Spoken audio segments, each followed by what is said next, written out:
En esta ocasión vamos a aprender un poco sobre programación en Dart. Vamos a aprender conceptos sobre definición de variables, sobre tipos de datos, instrucciones de control, definición de funciones, cómo hacer herencia, cómo hacer sobrecarga de métodos, cómo hacer el equivalente a interfaces, que sería la implementación de clases abstractas, y cómo aplicar mixing en nuestro proyecto. Así que si te interesa, continuamos.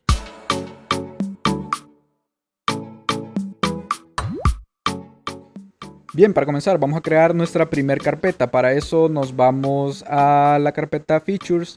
Aquí vamos a crear una carpeta que se llame Commons. Adentro vamos a crear una que se llame Utils. Y dentro de Utils vamos a crear un nuevo archivo. Este se va a llamar ejemplo instrucciones.dart.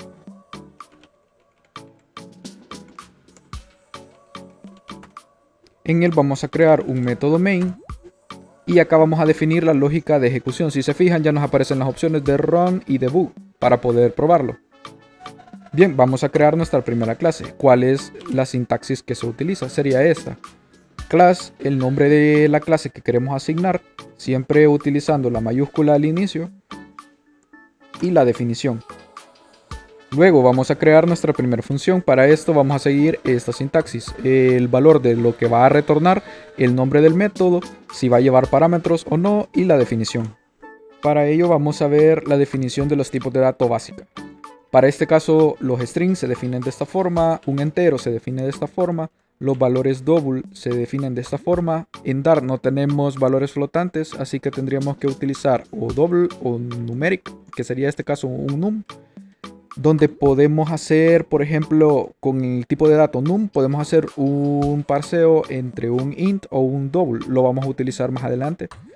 El tipo de dato booleano, una lista de datos o un vector con datos, se define de esta forma, utilizando el tipo de dato list y el tipo de dato de lo que contiene.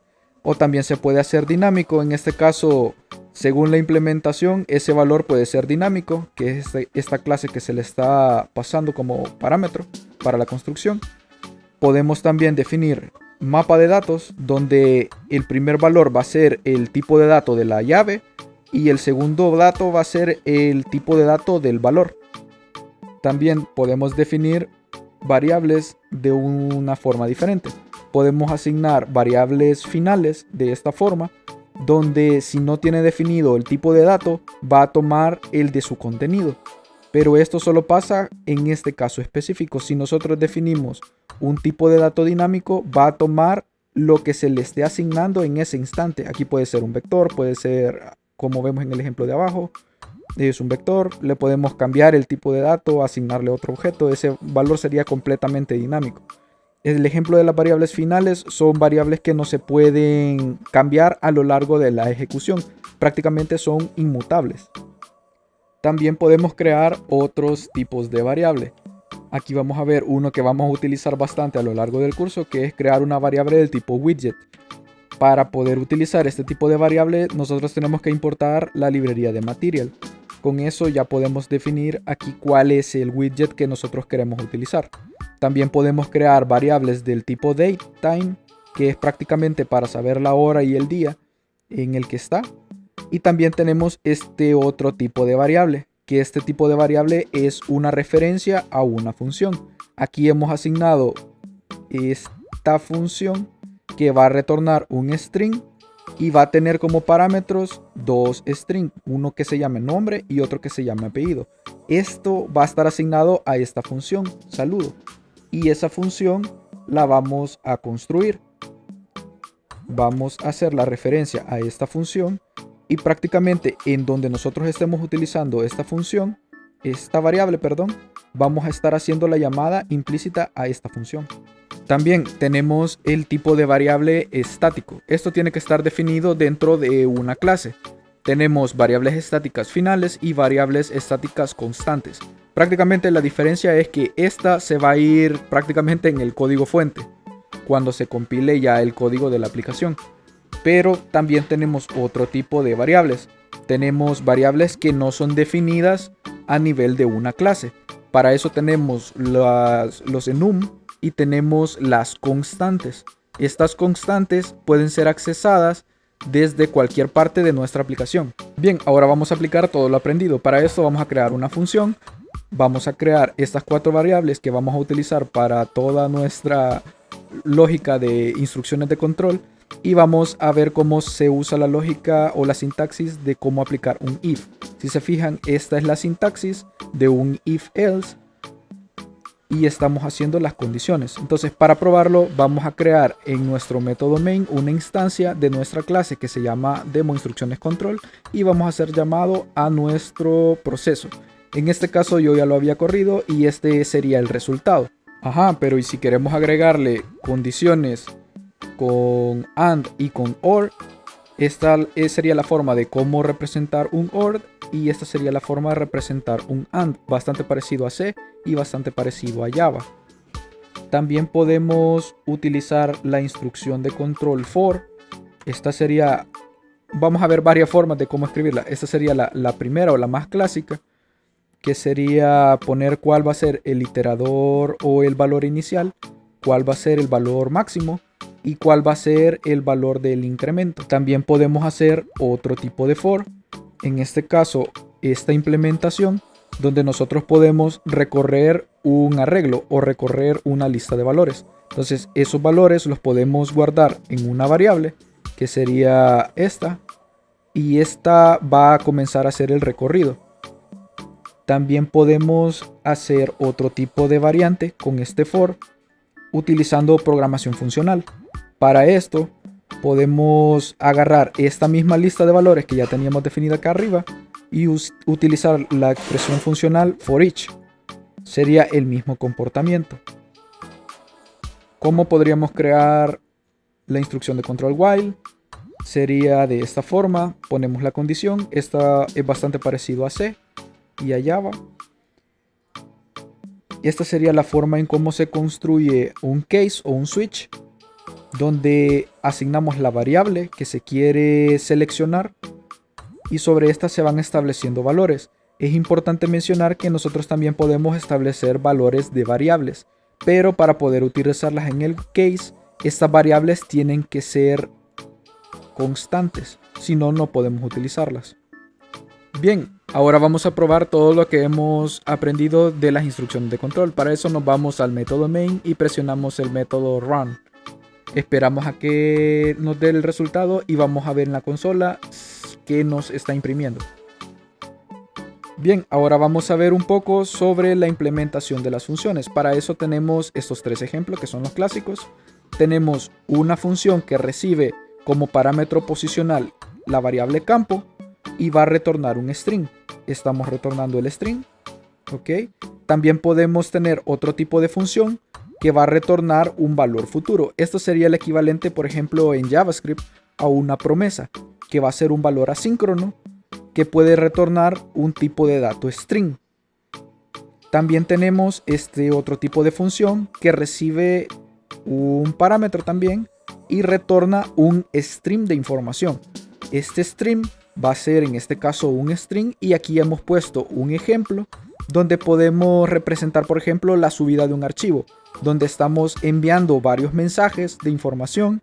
Estos se tendrían que estar pintando en la parte de la interfaz gráfica, pero prácticamente lo que se quiere representar aquí es el porcentaje de avance cada 2 segundos.